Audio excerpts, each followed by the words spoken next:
Hi guys, it's me, Sue7972. Welcome to the Katima XP show, and today we will be taking a look at the Razer Blackwidow Ultimate 2016 edition, and then we will put them side by side with its older brother, the 2014 edition, or maybe older cousin, and we'll take a look if it really stacks up as one of the best gaming keyboards around in the market. I've been going on around the internet, everyone's been talking about this, everyone's got some mixed opinions, especially when they got rid of the macro keys for this new version. So we'll take a look side by side. We decided we wanted to compare these side by side from the boxes all the way to the lighting and see what the difference are and see what improvements did Razer do with the new version compared to the older version. Is it an improvement? Is it a successor, or is it standing out as its own? But at the same time, we realized that if we put this if we compare these side by side together, we might as well just do a review of this bad boy at the same time. For those of you who haven't seen our review of the 2014 edition, we strongly suggest you go check it out. We put the link down below because we'll be using a lot of references from that review to the review of the 2016 edition today. So in this video, we're going to put this side by side. We're going to give you reasons why you should buy or stick with the 2014 edition. We're going to give you reasons why you should get the 2016 edition, and we're going to give you reasons why you should skip the 2016 edition altogether. A lot of information here on this episode, so stay focused and keep it right here on the Katima XP show.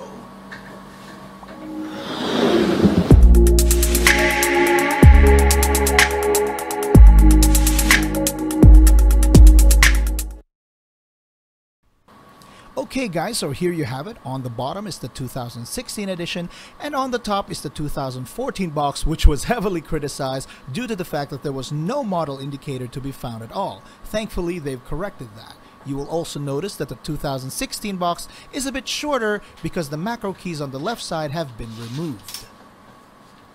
Measuring the height of the boxes, both are approximately 26 centimeters tall.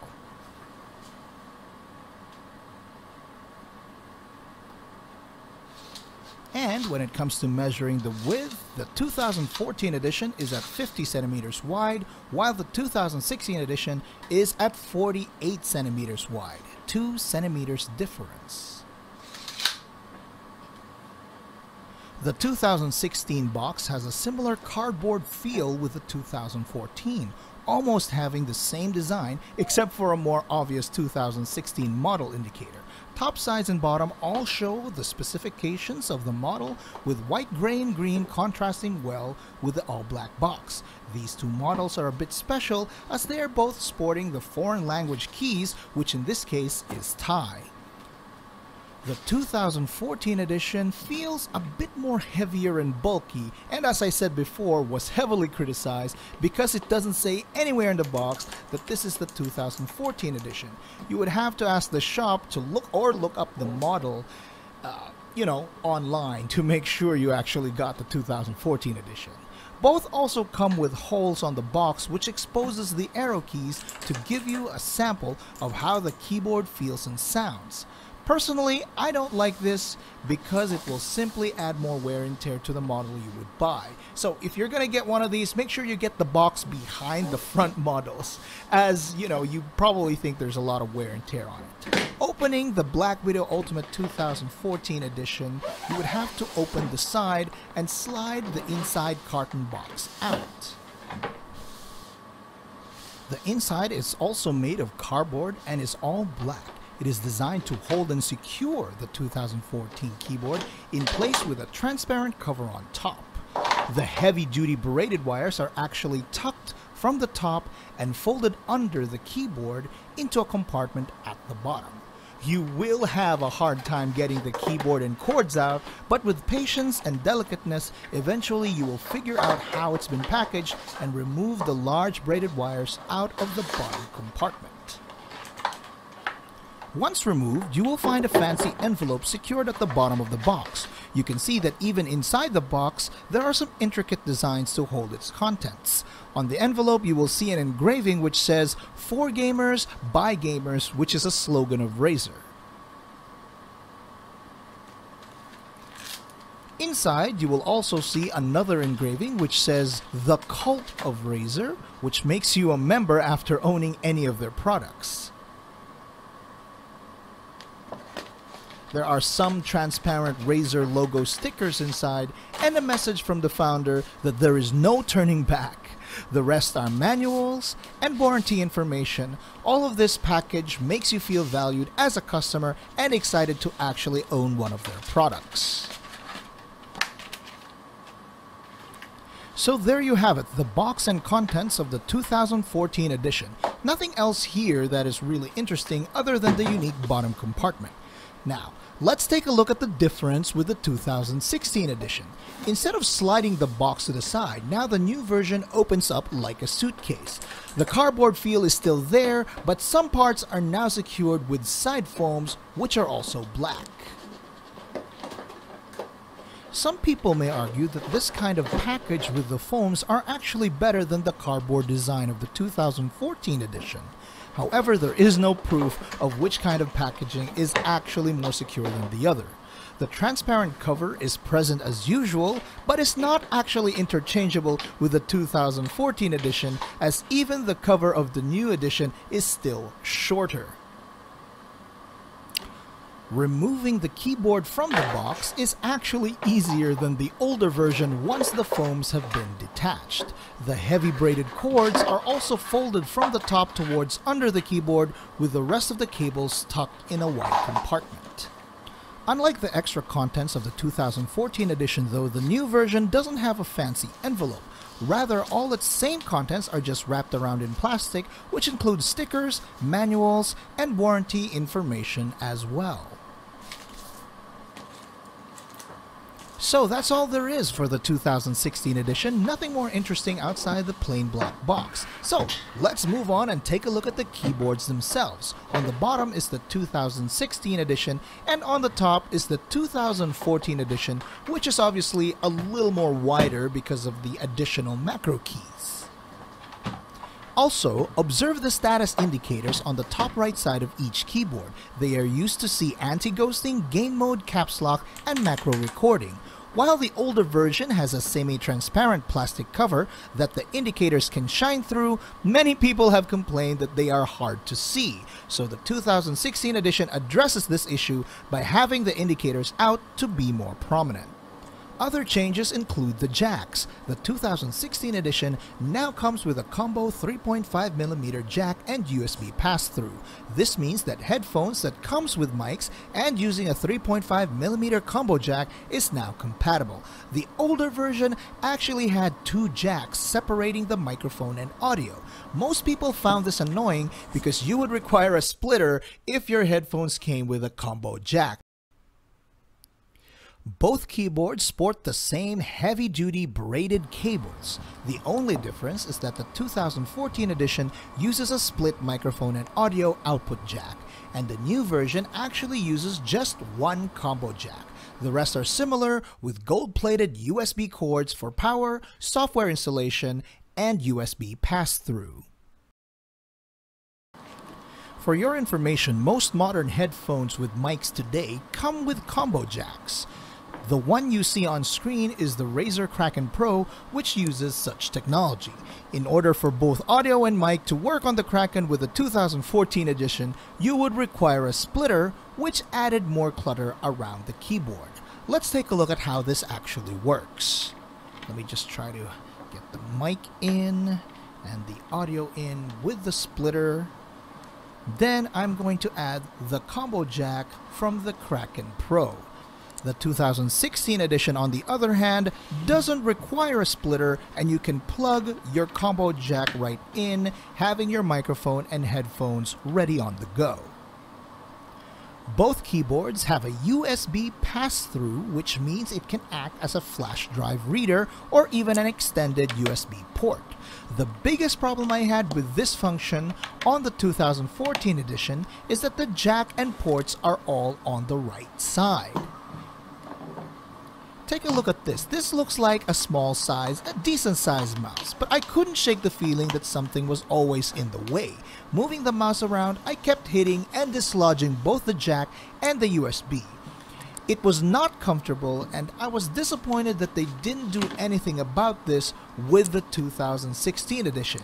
With so much space and empty sections around the keyboard, I believe the ports for both the jack and USB could have been anywhere else than the worst place, which is on the right side. It is also important to note that typical headphones have their cords on the left earpiece. With the jacks on the right side, this means you would have to reroute your headphone wires around the keyboard, which is a mess. Look at that.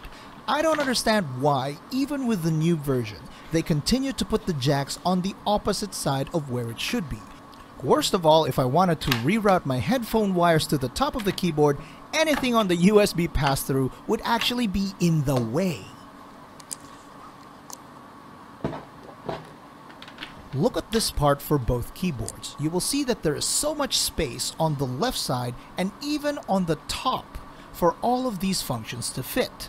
Like I said, you could have not thought of a worse place to put the USB pass-through port or headphone jacks. I would expect they would have figured this problem by the time they released the 2016 edition.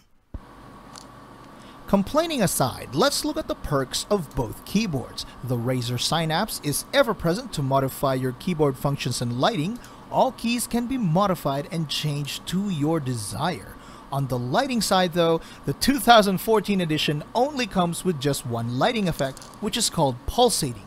You will see that the lights do a breathing effect, and that's all there is to it. The 2016 edition, however, comes with 7 lighting effects. Other than static, it also has a pulsating mode, which is called the breathing effect.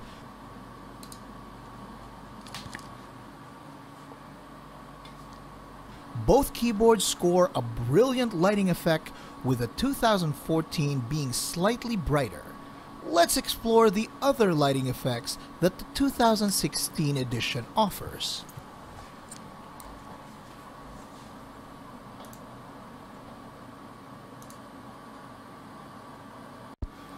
This effect is called reactive, which lights up in reaction to your input. This effect can also be modified to light up longer or shorter depending on your preference.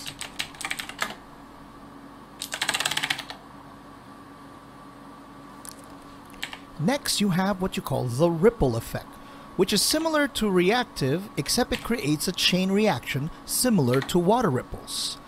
This is my favorite when it comes to showing off the keyboard, but my least favorite when it comes to typing, as when you're typing over and over, it can get really distracting at times.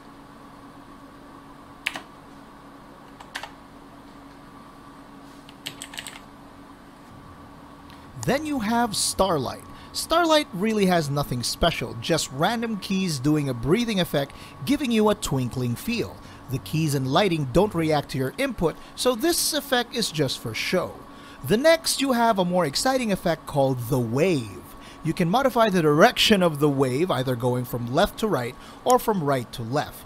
Lastly, the most special lighting effect, which really separates the 2016 from the 2014, is called the Key Configurator.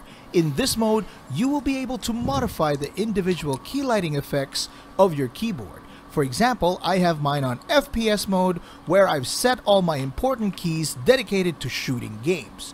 You can even mix and match, having breathing effects on one side and your keyboard maybe having a wave on the other. It's all up to you. But even with no lighting effects on the 2014 edition, I still miss the extra macro keys, which can also be assigned different functions.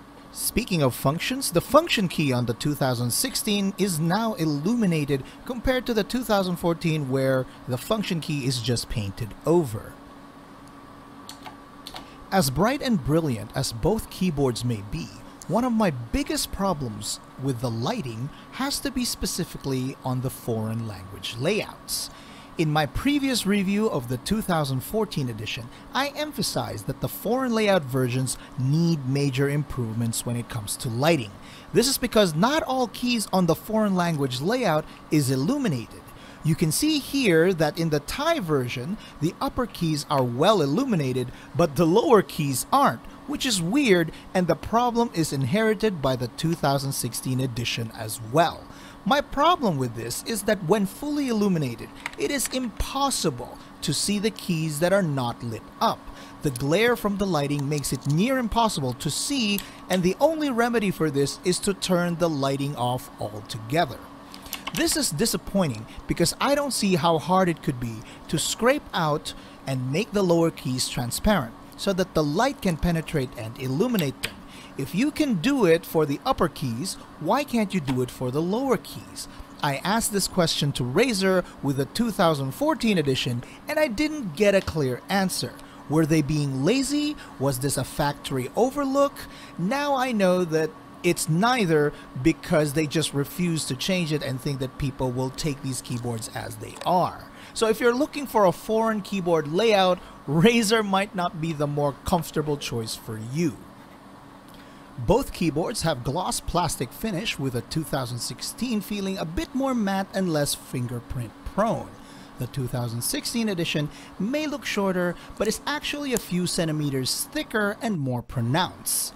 Both keyboards use the Razer signature key mechanical switches, which gives it that clicky feel and sound. Some people might be turned off by this, as the keys are criticized for being the cheaper versions of the Cherry MX Blues. Both keyboards attempt to stay conservative in design, but at the same time represent style and quality, which means you can have this in your home, gaming arenas, or even in the office.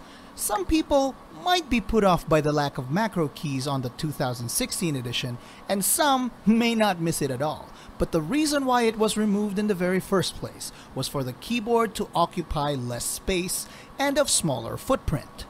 It doesn't make it any lighter though, but it did make the 2016 more cheaper than the 2014 edition.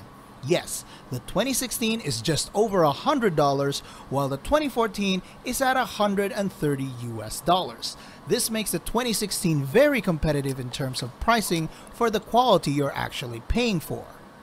Removing the macro keys means Razer is following the trend of going from extreme gaming to a more refined and multi-purpose keyboard. So, in conclusion, as much as I miss the macro keys of the 2014 edition, the 2016 is still a solid choice and keeps whatever the older version did right.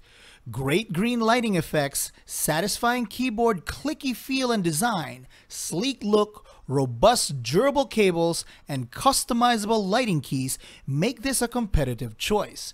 It may not be perfect for everyone, but if it meets your needs, there is very little reason not to like it. So, should you buy it? Well, a couple of people will say yes, go ahead, get this one, this is awesome and whatever. But we disagree. It all really depends on where you are right now in the gaming keyboard industry. If you already own a 2014 edition, there is actually very little incentive to buy the 2016 edition.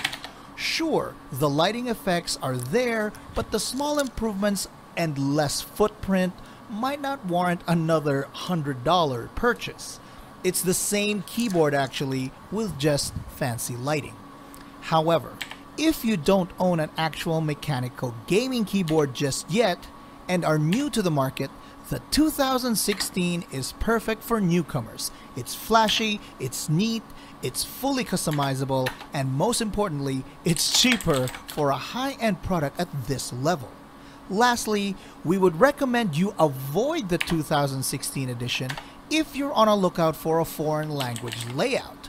Due to Razer refusing to change the lighting scheme, this becomes very difficult to see, especially if they don't illuminate the lower keys. Also, Corsair, Logitech, and Roccat have very competitive keyboards that might meet your needs more than what seems to be like an entry-level keyboard. So, I hope this has been informative for you and that you will be able to make the right decisions in the future. Like this video if you enjoyed it, it really helps us out, and don't forget to subscribe. I'm Stu7972 for the Katima XP Show, and I'll see you in the past, present, and future videos. Peace and bye-bye.